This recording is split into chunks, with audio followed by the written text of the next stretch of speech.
connaîtrez la vérité, et la vérité vous affranchira.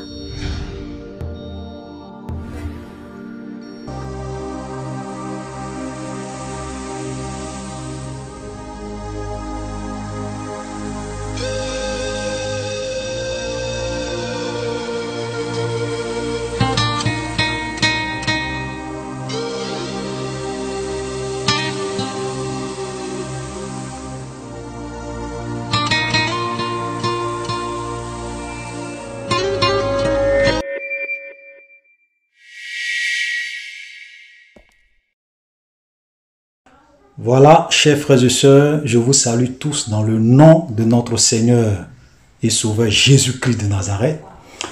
Alors, aujourd'hui, nous allons parler d'un thème qui, pour moi, est vraiment très important. Et j'ai intitulé ce thème « Nous régnerons bientôt avec Jésus ». Nous régnerons bientôt avec Jésus.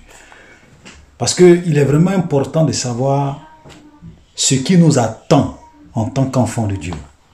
Beaucoup de chrétiens, malheureusement, ne savent pas, ils ne connaissent pas leur avenir.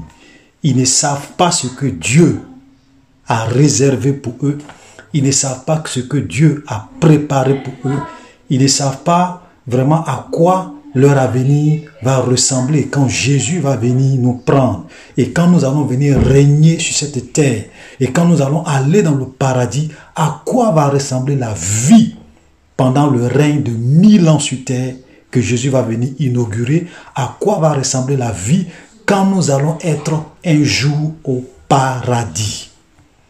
Voilà, donc ça fait que souvent le diable trompe les gens avec les miettes qu'il leur donne dans ce monde. Vous savez, tout ce que le monde peut nous donner, que ce soit la gloire, que ce soit la richesse, que ce soit en tout cas l'argent, tout ce que vous pouvez imaginer que ce monde peut vous donner, ce sont des miettes par rapport à ce que Dieu a réservé pour nous dans le futur.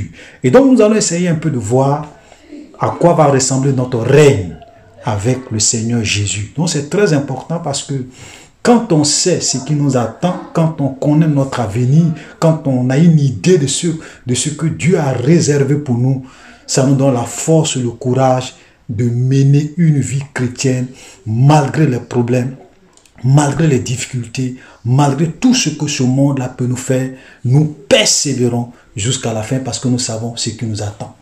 Voilà, Paul pouvait dire que les souffrances de ce siècle présent ne pourront pas se comparer à la gloire à venir, à la félicité à venir. Voilà. Vous savez, aujourd'hui, malheureusement, il y a beaucoup de faux enseignements qui sont donnés aujourd'hui aux chrétiens. Il y a beaucoup de personnes qui font croire aux chrétiens, beaucoup de prophètes, beaucoup de pasteurs qui font croire aux chrétiens que nous devons être à la tête dans ce monde. Nous devrons être les grands de ce monde. Nous devrons être des gens qui influencent ce monde. Donc nous devons influencer le monde dans le domaine de la politique, dans le domaine de la musique, dans le domaine des affaires. Ok?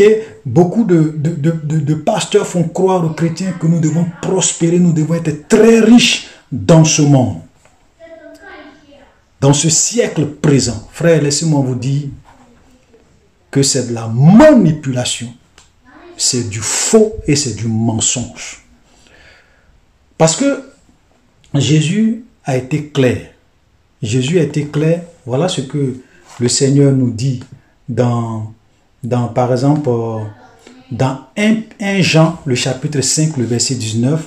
La Bible nous dit, nous savons que nous sommes de Dieu et que le monde entier est sous la puissance du malin. Ça veut dire que le monde dans lequel nous sommes actuellement est sous la puissance du diable, est sous la puissance des ténèbres, est sous la puissance des mystiques.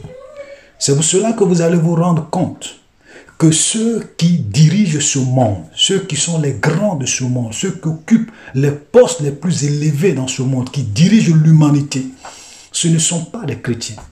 Ce sont des francs-maçons, ce sont des illuminatis, ce sont des mystiques qui ont signé pour certains des pacte avec le diable en échange de la gloire et de la richesse. Donc, ce n'est pas des chrétiens qui règnent dans ce monde. Nous ne sommes pas appelés à régner dans ce siècle présent. Nous ne sommes pas appelés à gouverner ce monde présent. Mais notre règne arrive, notre règne est dans le futur. Et c'est ce que nous allons voir. Voilà. Parce que, regardez, nous pouvons même prendre également Luc chapitre 4, le verset 5 à 7. Quand le diable est venu tenter Jésus, voilà ce qui va se passer. Le diable l'ayant élevé, lui montra en un instant tous les royaumes de la terre et il lui dit, je te donnerai toute cette puissance et la gloire de ces royaumes, car elle m'a été donnée et je la donne à qui je veux. Si donc tu te prosternes devant moi, elle sera tout à toi. Donc voilà la proposition que le diable a fait à Jésus. Il va dire à Jésus, écoute, si tu te prosternes devant moi, si tu m'adores, je te donnerai toute cette puissance, toute la gloire des royaumes de la terre, parce qu'elle m'a été donnée. Donc je suis le maître, elle m'a été donnée. Voilà. Donc ce monde actuellement est sous la domination du diable. Adam et Ève, par leur péché, ont vendu la domination du monde au diable. Et donc actuellement, Satan est le maître de l'humanité, il est le maître du monde. Ce monde est sous la puissance du diable. Donc, vous voyez ce que le diable va dire à Jésus. Il dit, prosterne devant, si tu te prosternes et m'adores, elle sera toute à toi. C'est pour cela que vous voyez qu'il y a beaucoup de personnes, pour avoir la gloire, pour avoir la notoriété, pour avoir la richesse, ils sont obligés d'aller signer des pactes sataniques pour être les grands, pour être les puissants, pour que les affaires marchent, pour être les grands de ce monde, les CEO des multinationales, les DG des grandes entreprises. Ils sont obligés d'être dans la franc-maçonnerie, dans les sciences occultes, pour que le diable puisse leur donner autorité et pouvoir sur terre. Voilà la vérité, ce monde est sous la puissance du diable. Voilà. Vous voyez souvent, les gens disent oui, mais... et puis, ils ont souvent des raisonnements humains. Ils ont des raisonnements humains. Ok? Moi, j'appelle ça des raisonnements humains. Ils disent, par exemple, que quand on voit un fils de président, on sait que c'est un fils de président. Quand on voit le fils d'un roi, c'est un fils de roi. Un fils de roi ne mendie pas. Un fils de roi n'est pas dans la pauvreté. Il est riche parce que son père est riche. Mes frères, faites beaucoup attention. Faites beaucoup parce que la Bible nous dit, par exemple, dans Ésaïe chapitre 55, voilà ce que la Bible dit dans Ésaïe chapitre 55, le verset 8. Il est dit, car mes pensées ne sont pas vos pensées et vos voix ne sont pas mes voix, dit l'Éternel. Autant les cieux sont élevés au-dessus de la terre, autant mes voix sont élevées au-dessus de vos voix et mes pensées au-dessus de vos pensées. Donc ça veut dire que Dieu ne pense pas comme un homme. Dieu ne raisonne pas comme un homme. Donc on ne peut pas prendre nos raisonnements humains, notre logique humaine, et puis venir appliquer ça à la parole de Dieu pour dire que non, les enfants de Dieu sont des fils de rois, sont des fils de présidents, leur père c'est le roi des rois, donc ils doivent gouverner le monde, ils doivent régner dans ce monde. Non, frère. La Bible dit qu'autant les cieux sont élevés au-dessus de la terre, autant les pensées de Dieu sont élevées au-dessus de nos pensées et ses voix sont au-dessus de nos voix. Donc Dieu ne raisonne pas comme un homme. C'est pour cela que nous voyons que tu peux être enfant de Dieu et passer par des moments difficiles, par la souffrance, et même tu peux mourir en tant qu'un martyr, tué par des gens. Voilà, Dieu permet ça. Donc Dieu n'est pas dans nos sentiments humains. Dieu ne raisonne pas comme un homme, il ne voit pas les choses comme un homme parce qu'il transcende l'homme. Ça c'est très important.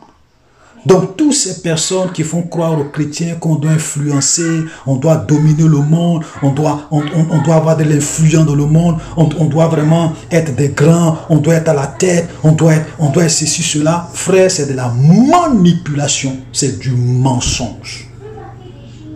Parce que notre règne, ce n'est pas maintenant, notre règne est dans le futur. Nous pouvons même voir, parce que j'aime souvent qu'on puisse aller dans la parole de Dieu, parce que La parole de Dieu, c'est ça la vérité. Tout ce que nous disons doit être soutenu par ce qui est écrit dans la parole de Dieu. Quand nous venons dans la parole de Dieu, qu'est-ce que la Bible nous dit? Dans 1 Jean, chapitre 3, à partir du verset 2. Jean dit, bien-aimés, nous sommes maintenant enfants de Dieu. Voilà, nous sommes enfants de Dieu, il n'y a pas de doute. Il ne faudrait pas que tu penses que parce que tu es dans la pauvreté, parce que tu traverses des moments difficiles, parce que tu passes par la tribulation, par des difficultés, donc tu n'es pas enfant de Dieu. Non, il dit, bien-aimés, nous sommes maintenant enfants de Dieu. Parce que les chrétiens de l'église primitive passaient par des moments difficiles, ils étaient dans la pauvreté, ils passaient par la tribulation, par la persécution. Jean leur dit, bien-aimés, nous sommes enfants de Dieu. Ne doutez pas. Et ce que nous serons, regardez très bien, ce que nous serons n'a pas encore été manifesté. Parce que la logique aurait voulu quoi? Quand tu es un enfant de Dieu, tout le monde doit voir que tu es un enfant de Dieu. Tout comme quand on voit un enfant de roi, on sait que c'est un enfant du roi.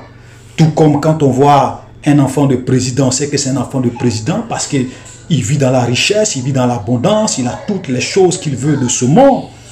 Mais puis Jean dit, mais ce que nous serons n'a pas encore été manifesté. Ça veut dire que notre position d'enfant de Dieu n'est pas encore visible, n'est pas encore tangible, on ne peut pas percevoir cela. Mais nous sommes enfants de Dieu, donc nous sommes enfants de Dieu, et ce que nous serons n'a pas encore été manifesté. Et il dit, mais nous savons que lorsque cela sera manifesté, nous serons semblables à lui parce que nous le verrons tel qu'il est. Voilà, donc il est en train de dire que lorsque cela va être manifesté, et à quel moment cela va être manifesté? Quand cela va se manifester, nous serons semblables à lui. Ça veut dire qu'à la résurrection des morts, quand Jésus va venir, nous allons revêtir un corps glorieux. Nous allons briller comme des étoiles. Nous allons revêtir notre nature divine. Voilà. Et là, maintenant, on pourra voir que réellement, nous sommes enfants de Dieu. C'est ce que j'ai en train de dire. Mais nous, et lorsque cela sera manifesté, nous serons semblables à lui parce que nous le verrons tel qu'il est. Donc, nous allons le voir. Parce que nous allons être enlevés, nous allons revêtir un corps glorieux, nous allons partir avec lui, nous allons le rencontrer dans les airs, l'enlèvement. La Bible dit en un clin d'œil, les morts vont ressusciter. Nous allons revêtir des corps incorruptibles et nous allons partir avec le Seigneur. C'est là que nous allons être semblables à lui. Frère, voilà la vérité. Voilà la vérité. Donc notre règne, c'est pas maintenant. C'est pas maintenant que nous allons régner. Actuellement, nous souffrons pour le Seigneur. Nous passons par des moments difficiles pour le Seigneur. Et regardez le verset 3, il a dit, quiconque a cette espérance en lui se purifie comme lui-même est pur. C'est-à-dire que celui qui a cette espérance, qui se dit que je suis enfant de Dieu actuellement, mais un jour ce que je suis va être manifesté, qu'est-ce qu'il fait? Il se sanctifie. Il se purifie, il s'éloigne du péché, il s'éloigne de l'iniquité, du mensonge, du vol, de la corruption, de l'adultère, de la fornication, de l'immoralité, de tout ce qui déplaît à Dieu. Il essaie de se purifier parce qu'il a une espérance et son espérance c'est quoi? C'est qu'un jour, il sera comme Jésus. Nous pouvons lire un autre texte encore, ok, dans par exemple Romains chapitre 8, le verset 16, voilà ce qu'il a dit. L'Esprit lui-même rend témoignage à notre esprit que nous sommes enfants de Dieu. Or, si nous sommes enfants de Dieu, nous sommes aussi héritiers. Héritiers de Dieu et co-héritiers de Christ. Si toutefois nous souffrons avec lui, afin d'être glorifiés avec lui. Voilà. Donc, nous sommes enfants de Dieu, nous sommes des héritiers de Dieu. Nous sommes co-héritiers avec Christ. C'est comme si Christ est notre grand frère. Regardez même le verset, donc Romains chapitre 8, le verset 30, il dit, et ceux qu'il a prédestinés, il les a aussi appelés, et ceux qu'il a appelés, il les a aussi justifiés, et ceux qu'il a justifiés, il les a aussi glorifiés. Nous allons plutôt lire verset 29, car ceux qu'il a connus d'avance, il les a aussi prédestinés à être semblables à l'image de son fils, afin que son fils fût le premier-né d'entre plusieurs frères. Voilà. Donc, Dieu nous a prédestinés à être semblables à l'image de Jésus. Donc un jour, nous allons être semblables à lui. C'est là notre prédestination. C'est là notre destination finale. Être un jour semblable à Jésus.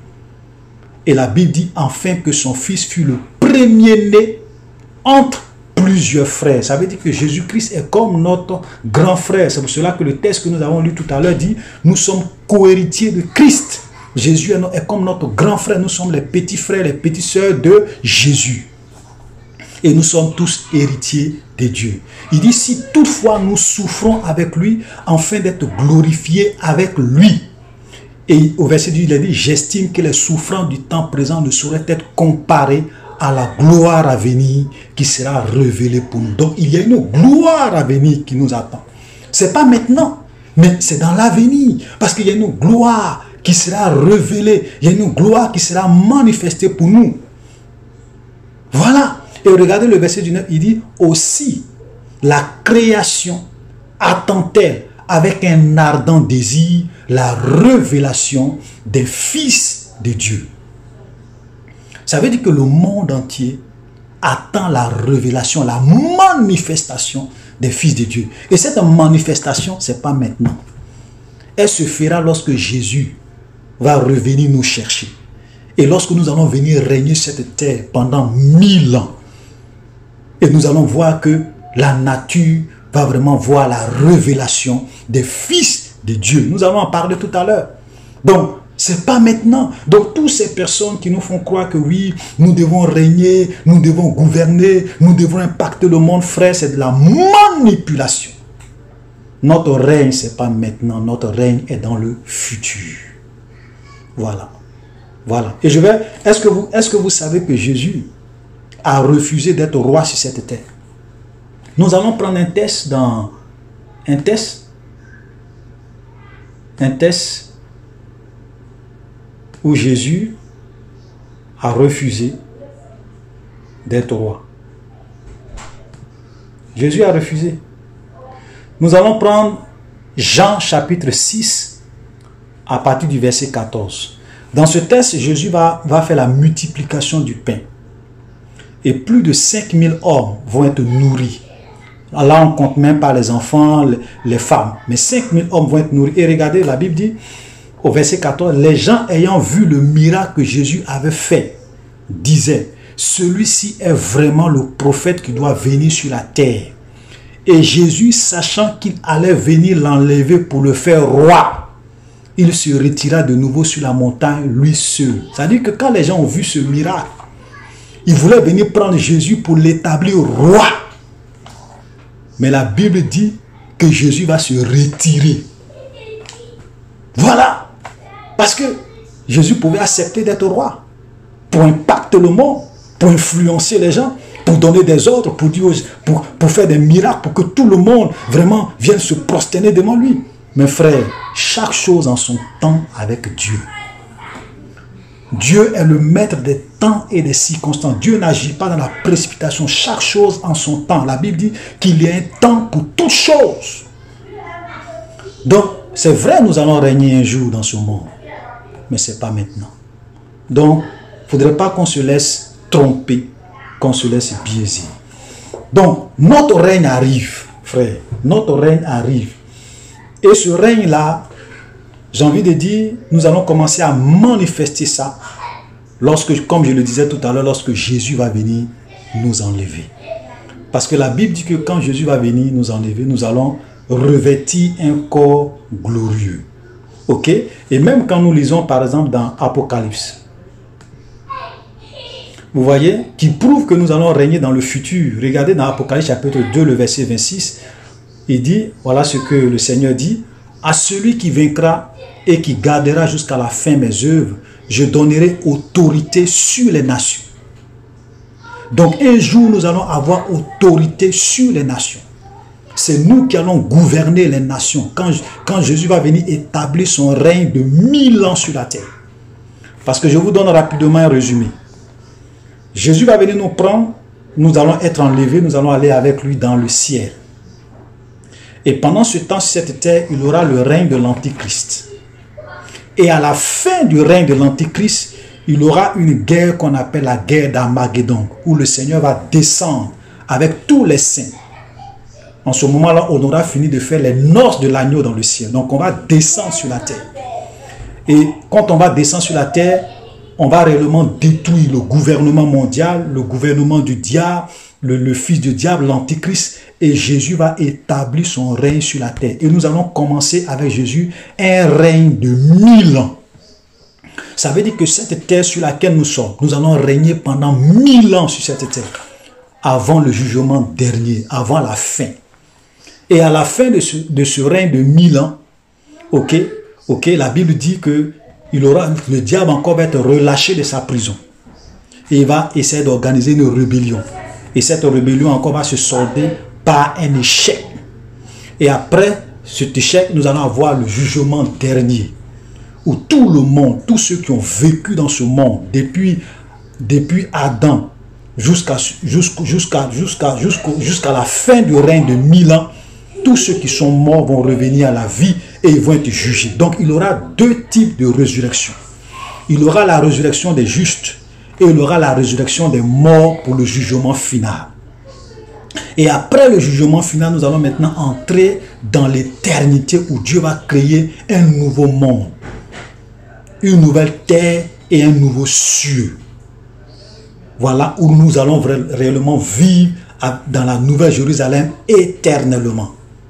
Voilà, donc ça c'est vraiment pour résumer rapidement. Mais si vous voulez avoir un peu plus de détails, vous pouvez suivre mon enseignement que j'ai fait sur notre monde, le monde, son histoire et sa fin. Où j'ai représenté l'histoire de toute l'humanité en 9 tableaux. En 9 tableaux du début jusqu'à la fin. Là, j'ai donné encore un peu plus de détails. Voilà, mais voilà ça. Donc, il faut vraiment que ça soit clair dans notre tête. Donc, nous allons régner dans ce monde au millénium.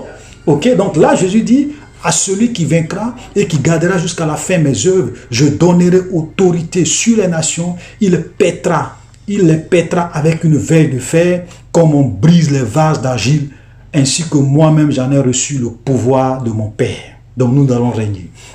On peut également prendre un autre texte pour appuyer ce que je dis. Ça, cette fois-ci, il parle à l'église de Laodicée. Il dit, celui qui vaincra, je le ferai asseoir avec moi sur mon trône, comme moi-même j'ai vaincu, et je me suis assis avec mon Père sur son trône. Donc, qui parle de trône ici, parle d'autorité, parle de pouvoir, parle de gouvernance. Voilà. Donc, notre règne arrive, mais ça sera un règne qui est dans le futur. Il faut que ça soit vraiment clair dans notre tête. Maintenant, nous allons régner quand Jésus va venir nous prendre et que nous allons partir et que nous allons revenir pour régner sur cette terre. Nous allons régner avec un corps de gloire. Frère, l'avenir des enfants de Dieu est un avenir extraordinaire. Un avenir inimaginable. C'est pour cela que le diable fait tout pour décourager. Le diable fait tout pour empêcher que nous puissions vraiment un jour entrer dans ce monde glorieux.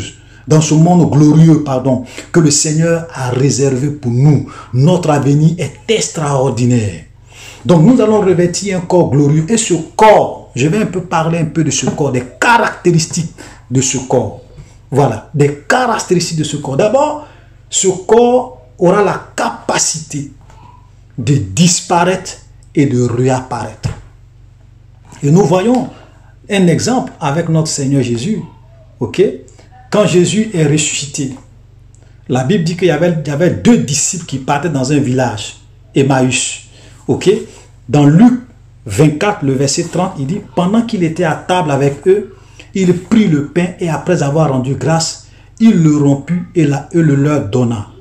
Alors leurs yeux s'ouvrirent, ils le reconnurent, mais il est disparu devant eux.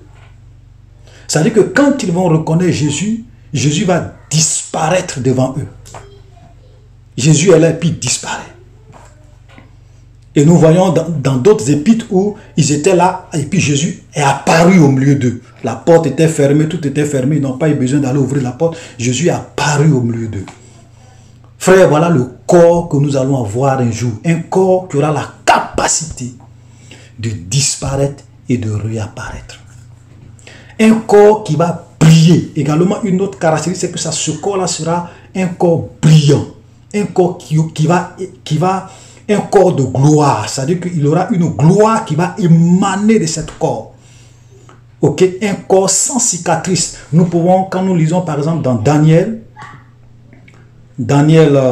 chapitre 12, le verset par exemple, à partir du verset 2, plusieurs de ceux qui dorment dans la poussière de la terre se réveilleront, les uns pour la vie éternelle, les autres pour l'opprobre, pour la honte éternelle. Donc là, on voit le jugement, c'est-à-dire il y a d'autres qui vont ressusciter pour la vie éternelle, et il y a d'autres qui vont être ressuscités pour l'opprobre et pour la honte éternelle. Donc il y aura, ici, on voit les deux types de résurrection, la résurrection des enfants de Dieu, des saints, et puis la résurrection des morts pour le jugement dernier. Ensuite, il dit, verset 3, ceux qui auront été intelligents brilleront comme la splendeur du ciel, et ceux qui auront enseigné la justice à la multitude brilleront comme les étoiles à toujours et à perpétuité. Donc nous aurons des corps de gloire, des corps qui brillent, des corps qui vont dégager une certaine puissance et un éclat. Voilà. Donc ça ne sera pas le corps que nous avons actuellement. Ok. Donc un corps également, frère, c'est extraordinaire, un corps également qui pourra défier les lois de la nature, les lois de la pesanteur, les lois de la gravité. Vous voyez, parce que regardez, la Bible dit que même quand Jésus était sur terre, il a marché sur les eaux. Et après sa résurrection, la Bible dit qu'il a été enlevé. Il a défié la loi de la gravitation, il est monté au ciel. Donc nous allons avoir un corps comme ça. Ça veut dire qu'un corps qui aura la capacité de défier les lois de la nature. Non seulement disparaître, apparaître, non seulement un corps de gloire, mais un corps également qui pourra défier les lois de la nature, marcher sur l'eau, traverser le feu. Voilà, un corps qui pourra par exemple se lever, défier la loi de la gravitation. Frère, voilà le corps de gloire que nous aurons un jour. Ok? Et même avec ce corps, nous pourrons également manger et boire. Parce que ça sera pas un corps spirituel où on ne sera pas capable de manger et de boire. Nous allons manger et boire avec ce corps. Cette corps-là, on pourra manger. Et je vais vous donner des exemples, par exemple, dans la parole de Dieu. Ok? Voilà ce que le Seigneur nous dit dans Matthieu chapitre 8, le verset 11. Le verset 11 à 12. Or, je déclare... Regardez, le Seigneur parle, il dit à ses disciples, « Or, je déclare que plusieurs viendront de l'Orient et de l'Occident et seront à table avec Abraham, Isaac et Jacob dans le royaume des cieux. » On va être à table. Quand on est à table, c'est pourquoi on sera à table avec Abraham, avec Isaac et Jacob. Il dit, plusieurs viendront de l'Orient et seront à table. Et un autre exemple qui se trouve dans Matthieu 26, au verset 29, voilà ce qu'il dit. Je vous le dis, je ne boirai plus désormais de ce fruit de la vigne, jusqu'au jour où j'en boirai de nouveau avec vous dans le royaume de mon Père. Voilà. Donc vous voyez, et même on voit que lorsque Jésus est ressuscité, il a mangé avec ses disciples. Il a mangé du poisson avec ses disciples. Donc c'est pour dire qu'on aura, avec ce corps de gloire, nous pourrons manger et boire. Voilà. Donc on aura on pourra avoir tous ces plaisirs. Alléluia. Nous allons manifester également, avec ce corps de gloire, nous allons manifester des dons et des pouvoirs surnaturels. Ce que j'appelle souvent la connaissance instantanée. Ok, la révélation instantanée. Regardez, je vous donne un exemple simple. Lorsque Pierre, Jean et Jacques sont allés sur la montagne de la transfiguration, dès qu'ils ont vu Moïse, qui leur a dit que c'était Moïse et puis Élie? Mais ils ont su automatiquement par une révélation instantanée que ça c'était Moïse, ça c'était Élie. Frère, voilà, ça dit qu'un corps qui aura la capacité d'avoir une connaissance instantanée. Quand on va rencontrer des gens dans le ciel, le Seigneur ne va pas passer son temps pour dire lui là c'est temps, lui là c'est temps, lui là c'est temps, lui là c'est temps. Non. De façon instantanée, nous allons reconnaître que lui là c'est Abraham, lui là c'est Moïse. Lui là c'est ceci, lui là c'est là. Frère, ça serait un monde extraordinaire. Vous voyez là, ça dit que, frère, nous devons nous battre pour entrer dans ce royaume. Parce qu'il y a des choses même qu'on ne peut même pas imaginer. Et avec ce corps, frère, nous ne pourrons plus vieillir. Ça dit que ça, on sera jeune éternellement, une jeunesse éternelle. Ça dit que tout le monde, il n'aura pas de vieux, il n'aura pas de boiteux. Tout le monde sera jeune, une jeunesse éternelle. Avec ce corps également, il n'aura plus la maladie, ni la mort, ni les douleurs, ni la souffrance, ni aucune infirmité.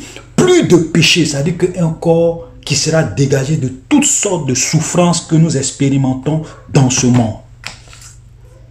Et nous allons lire par exemple un texte. Regardez, dans Apocalypse chapitre 7, à partir du verset 15, là, Jean va voir une foule nombreuse que personne ne pouvait compter, de toute race, de toute tribu, de toute nation. Et voilà ce qu'il est dit. L'un des vieillards va lui dire à Jean, mais ceux-là c'est qui? Ceux-là c'est qui? Et regardez, il va le dire, il lui dit, mon Seigneur, tu le sais. Donc Jean va dire au vieillard, moi je ne sais pas c'est qui, toi tu le sais. Au verset 14, il dit, ce sont ceux qui viennent de la grande tribulation. Ils ont lavé leurs robes, ils les ont blanchis dans le sang de l'agneau. C'est pour cela qu'ils sont devant le trône de Dieu et le servent jour et nuit dans son temple. Celui qui est assis sur le trône dressera sa tente sur eux. Ils n'auront plus faim, ils n'auront plus soif, et le soleil ne les frappera point, ni aucune chaleur, car l'agneau qui est au milieu du trône les paîtra et les conduira aux sources des eaux de la vie, et Dieu essuiera toute larme de leurs yeux. Frère, voilà le corps, la vie. Là où nous allons partir, plus de chaleur, plus de soleil, plus de soif, plus de faim, plus de douleur, rien, ni la mort, ni rien. Nous aurons des corps de gloire. Frère, voilà j'ai juste donné quelques caractéristiques de ce corps que nous allons avoir. Ça veut dire qu'un corps inimaginable. Je pourrais être ici, disparaître et puis apparaître à un autre endroit. Voilà. Je pourrais dégager un éclat. Plus de taches, ni rien, un corps de gloire. Et nous allons réellement rencontrer, quand nous allons au ciel, tous les saints. Nous allons communier avec ceux. Abraham, Isaac, David, Daniel, Élie, Élisée, tous les saints qui ont existé. Moïse, Paul, Jean, Jacques, tous les disciples de Jésus, tous les grands noms de ce monde qui ont vécu pour le Seigneur. Nous allons communier avec eux éternellement. Nous allons réellement nous donner nos histoires. Nous allons nous rencontrer nos expériences. Frère, ça sera une communion sans fin. Et nous allons voir Jésus face à face, le roi des rois, le Seigneur des seigneurs. Nous verrons Dieu lui-même. Frère, voilà vers quoi le Seigneur nous amène. Un monde extraordinaire, avec un corps de gloire. Avec un corps de gloire. C'est pour cela que, frère, je vous encourage à persévérer, abandonner le péché, abandonner le mal, jeûnez, priez, dépouillez-vous, craignez Dieu, parce que notre avenir est grand, et notre avenir est devant nous. C'est vraiment, ça sera quelque chose d'inimaginable. Et Jésus est à la porte, il revient bientôt nous chercher. C'est le temps de nous sanctifier. C'est le temps de nous purifier. C'est le temps de vaquer à la prière, de jeûner, de prier, d'avoir du temps pour le Seigneur. Frères et sœurs, shalom. Je ne veux pas que la vidéo soit trop longue. Nous allons nous arrêter là. Et prochainement, nous allons voir notre règne, le règne de 1000 ans que nous allons avoir sur cette terre. Et nous allons également voir notre règne dans la nouvelle Jérusalem, le paradis éternel. Soyez bénis. Shalom.